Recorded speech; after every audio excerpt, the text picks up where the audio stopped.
On a windy summer day, we approached the remains of what was once a truly everything-left-behind mansion that over the years has become very close to fellow explorer Discover With Pajerico's own heart. Having seen his videos meticulously recording its decay and fall, we had to see it for ourselves, and he agreed to show us its still impressive remnants and intact stables.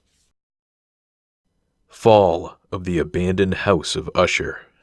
This remarkable mansion was first built in the 1500s and then was expanded in the 1700s with Gothic spires and arches. It was first owned by the Duke of Hamilton, who you might remember was closely involved with another recent mansion we visited. Later it was sold in the 1800s to William Logan, a banker and real estate owner, who was the father of William Edmund Logan, himself a famous geologist. He is listed in some accounts as being born in Canada, but many support his birth being at this very mansion. William was born in 1798 and was sent by his father to study in Edinburgh, where he learned various languages and became an artist. By the 1830s, while in Wales, he found an interest in geology and attracted the attention of well-known experts in the field. He later was appointed director of the Geological Survey of Canada. William was then tasked with mapping the resources of Canada, and working from Montreal, he set about finding coal deposits in Nova Scotia, where a mountain was named for him. In the end, he found no coal except in the Maritime Provinces, which helped lead to Canada being formed in 1867 as a single entity, adding these eastern provinces. During his time in the GSC, he grew the organization and promoted international interest in the development of Canadian resources. In 1855, he received the French Cross of the Legion of Honor from Napoleon III and was knighted by Queen Victoria the next year and continued receiving awards and honors until his death.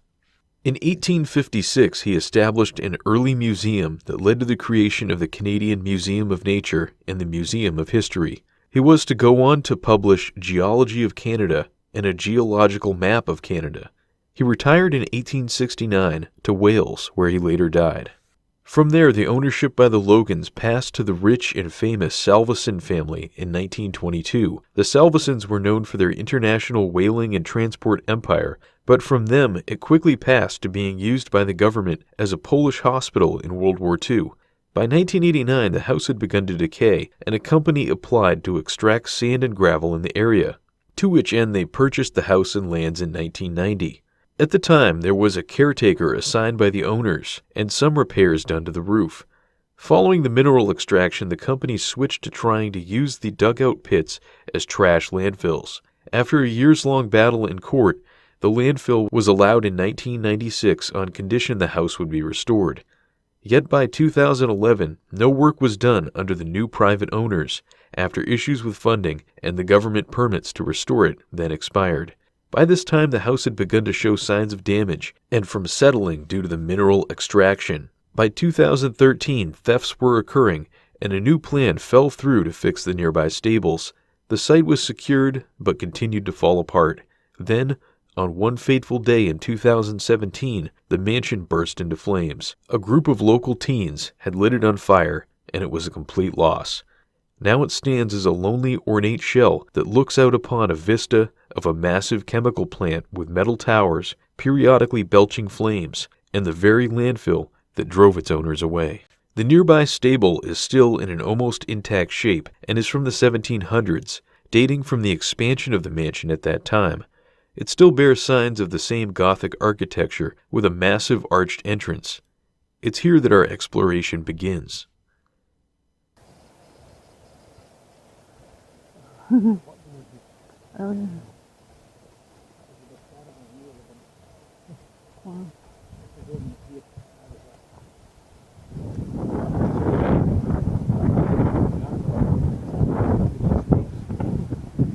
That's cool. The stable is still quite impressive and one of the larger ones I've encountered.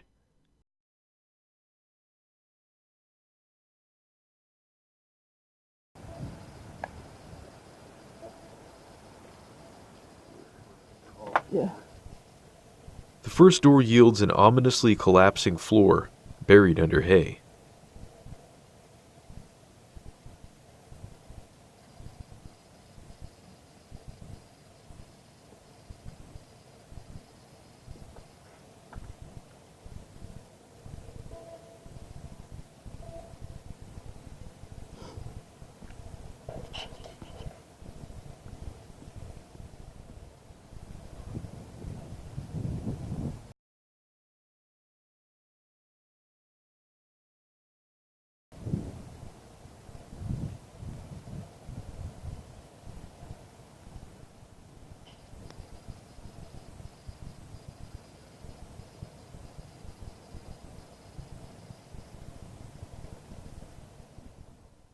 Another lower door presents itself, and we head inside, quickly finding a bird skull at the entrance.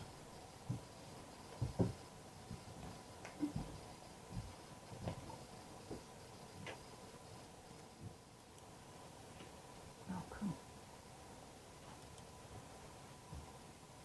The first room is filled with old machines, but also what seems to be pieces of furniture from the mansion.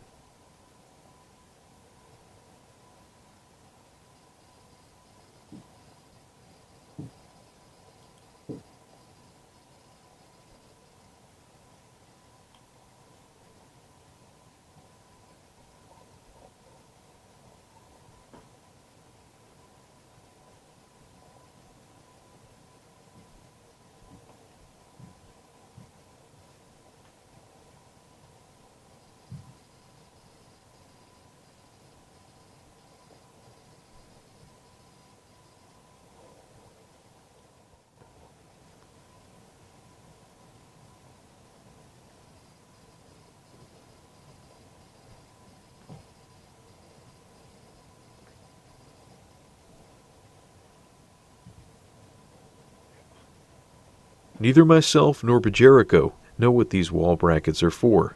Any guesses?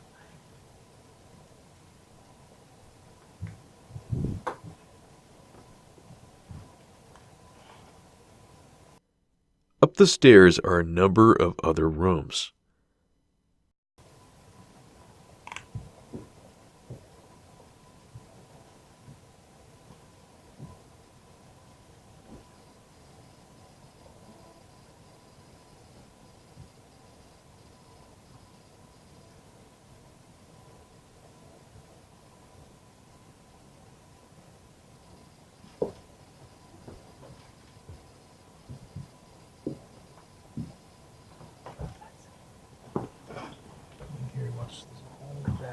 I point out the big holes in the floor leading into the side room.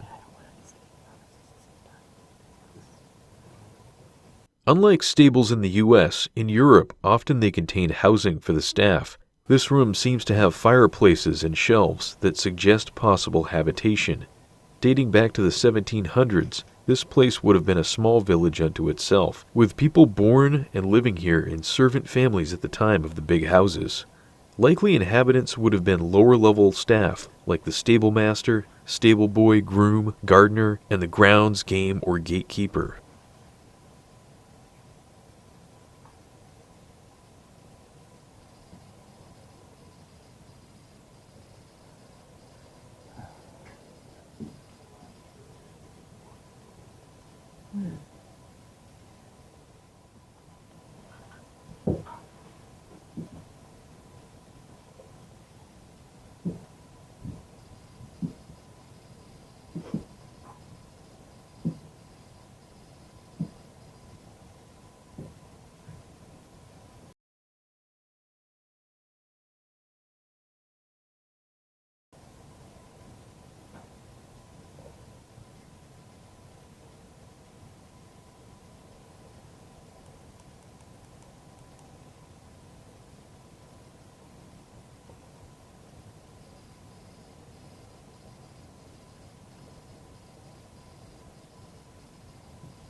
The number of spider webs here is pretty impressive.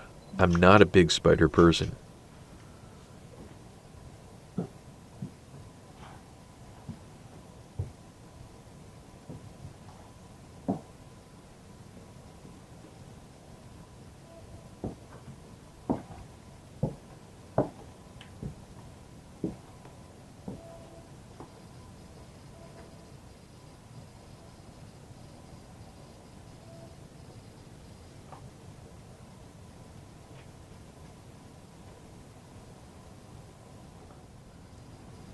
Through a spiked fence is what appears to be an animal pen inside an adjacent workyard.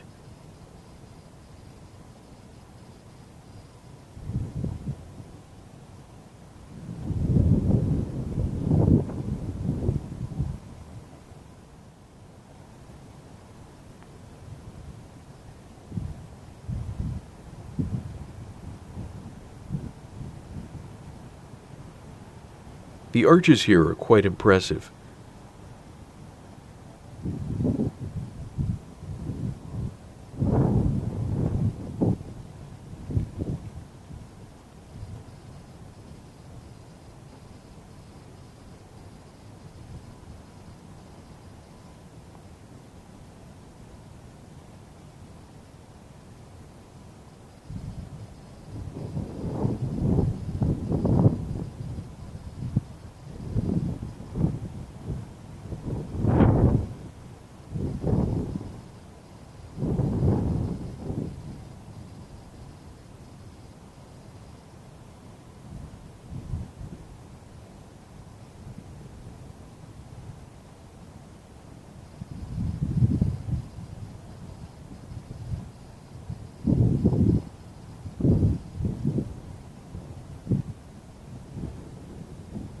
We head around the side to try to reach the blocked-off interior courtyard.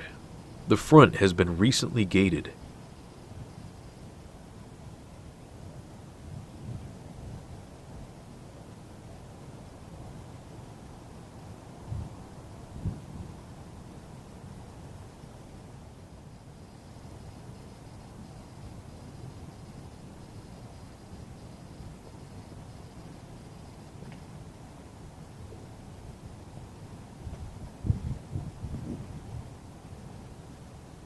Some of the interior workhouses seem to be caved in, but past brambles is a clear area.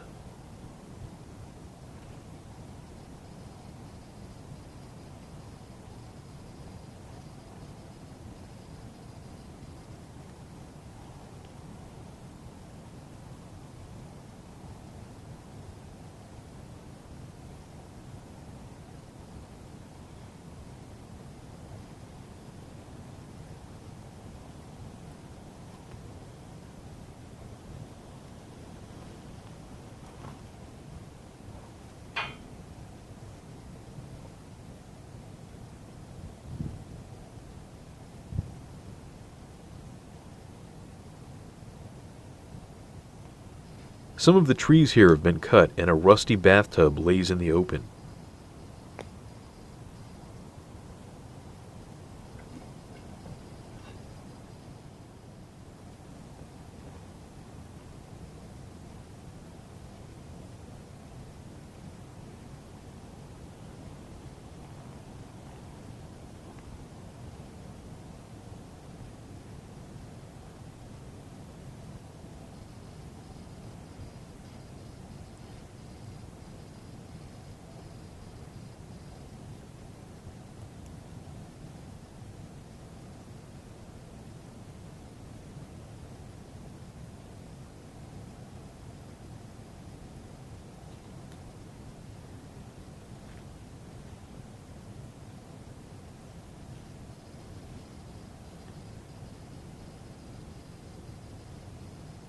This room seems to be filled completely with various salvaged wood beams.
If you have any ideas what the alcoves along these walls are, do let us know.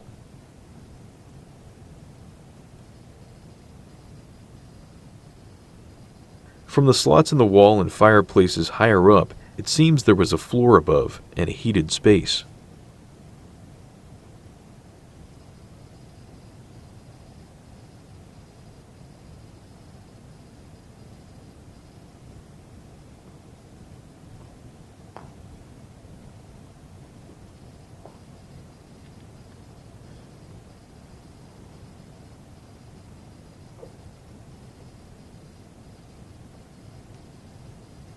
We head out with the next stop the mansion.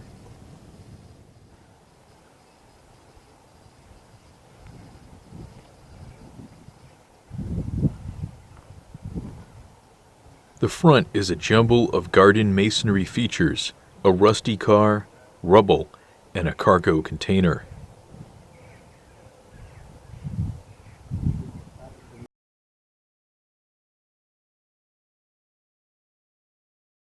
Through the archway, the devastation the fire wrought can be fully seen.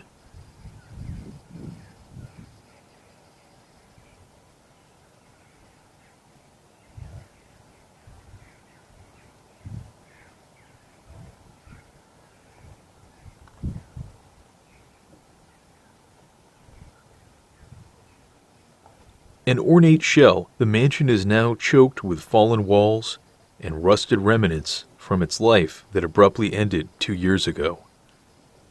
It's clear how old this house is from the fact the walls are built of fieldstone mortar and added to with later sandstone ornamentation.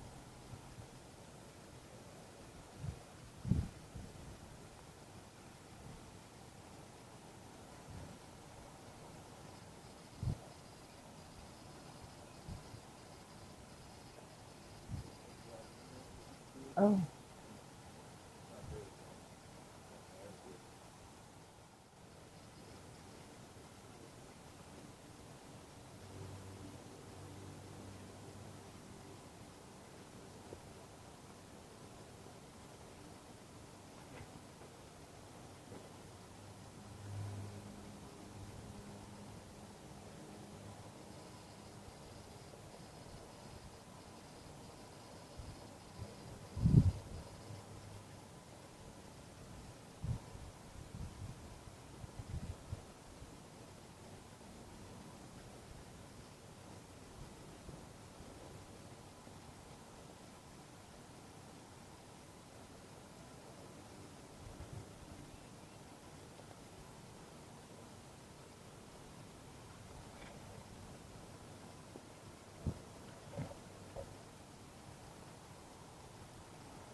Pajerico and I head down into the cellars down a rubble slope, but find them flooded with deep water, and ourselves not wearing boots for it, we head back up. What? Yeah.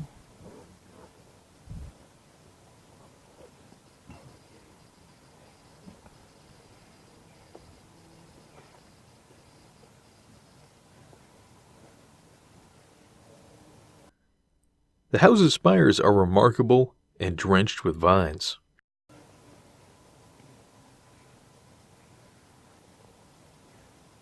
Oh wow, that fireplace is so cool.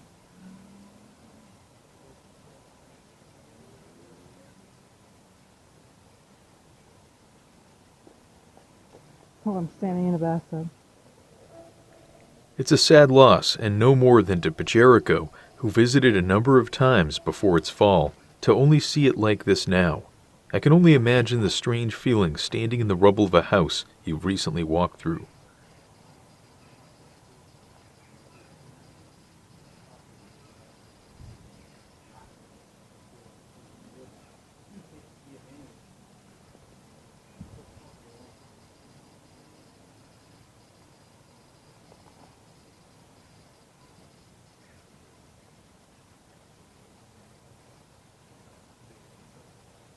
Bathtub. Bathtub.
Above the gaping hole to the cellars is the trace of the stair that wound to the second level.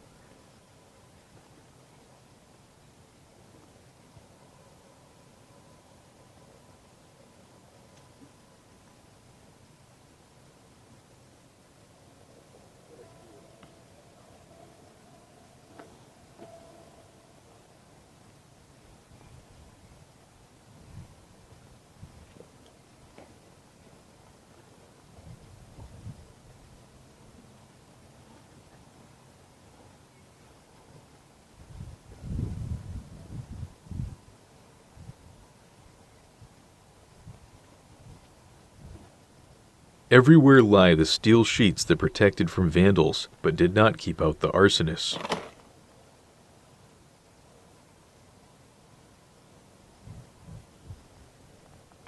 This is the very reason most urban explorers do not name sites. They can be here today and gone tomorrow, and the more a name spreads, the more likely it succumbs. This was a true everything left behind kind of house with paintings and expensive furniture all gone up in smoke.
Oh yeah.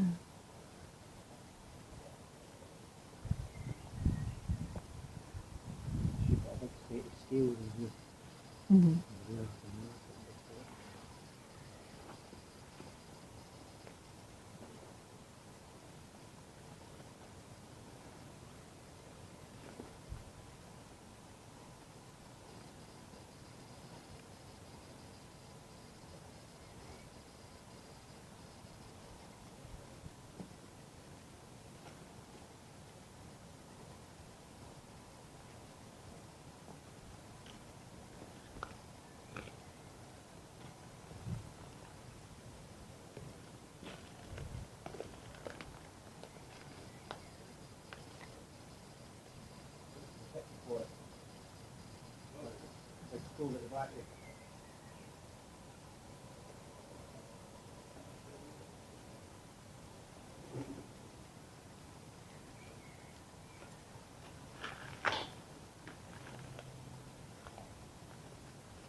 An oven in the corner gives this away as the kitchen.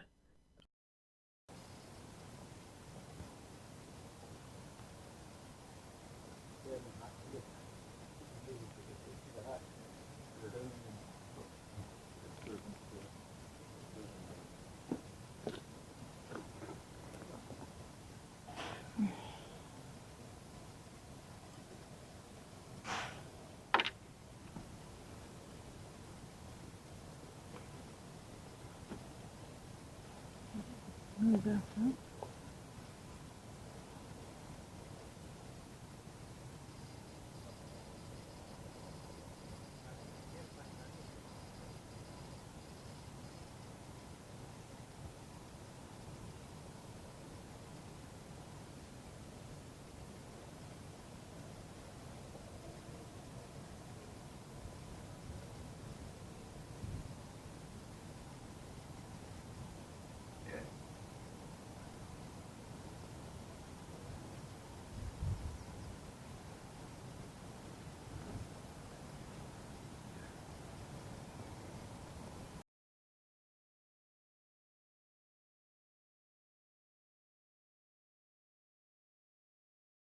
A pit is formed at this end, possibly damage caused by the mining in the area and shifting of the grounds.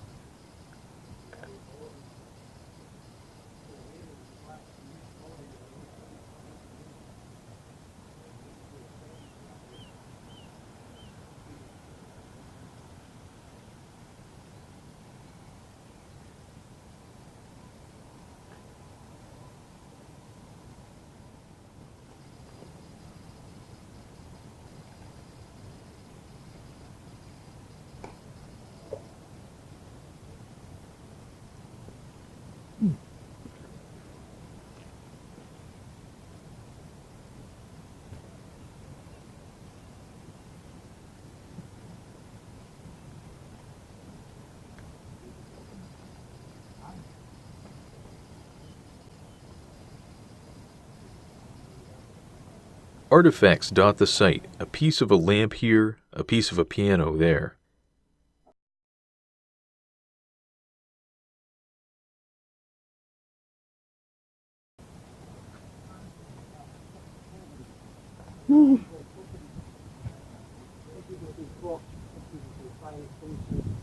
Huh.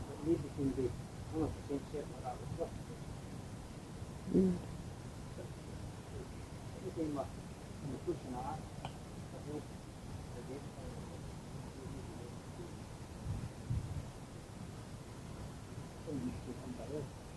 Huh. Interesting.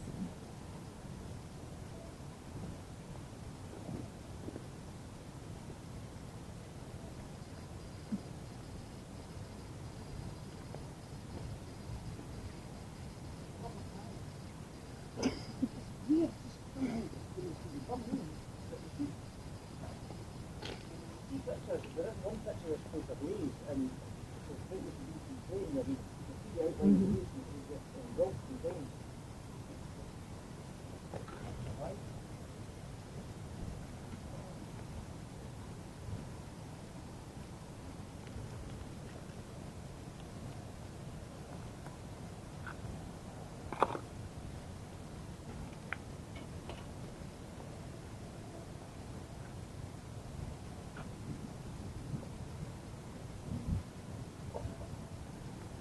We leave the house as we found it, alone and crumbling.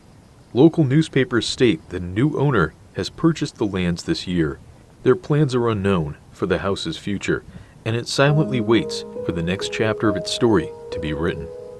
If you'd like to see more of this once great house before its destruction, please check out Pajerico's timeless swan song of an exploration in the link in our video description and let him know that we sent you. In the greenest of our valleys, by good angels tenanted, once a fair and stately palace, radiant palace, reared its head. In the monarch thought's dominion, it stood there. Never seraph spread opinion over fabric half so fair. Banners yellow, glorious golden, on its roof did float and flow. This, all this, was in the olden time long ago. And every gentle air that dallied in that sweet day, along the ramparts plumed and pallid, a winged odor went away. Wanderers in that happy valley through two luminous windows saw spirits moving musically to a lute's well-tuned law, round about a throne where sitting Porphyrogene, in state his glory well befitting, the ruler of the realm was seen. And all with pearl and ruby glowing was the fair palace door, through which came flowing, and sparkling evermore a troop of echoes, whose sweet duty was but to sing, in voices of surpassing beauty, the wit and wisdom of their king. But evil things in robes of sorrow assailed the monarch's high estate. Ah, let us mourn, for never morrow shall dawn upon him desolate. And round about his home the glory that blushed and bloomed is but a dim remembered story of the old time entombed. And travelers now within that valley through the red-litten windows see vast forms that move fantastically to a discordant melody, while, like a ghastly rapid river, through the pale door a hideous throng rush out forever, and laugh, but smile no more. Oh wow, that's cool.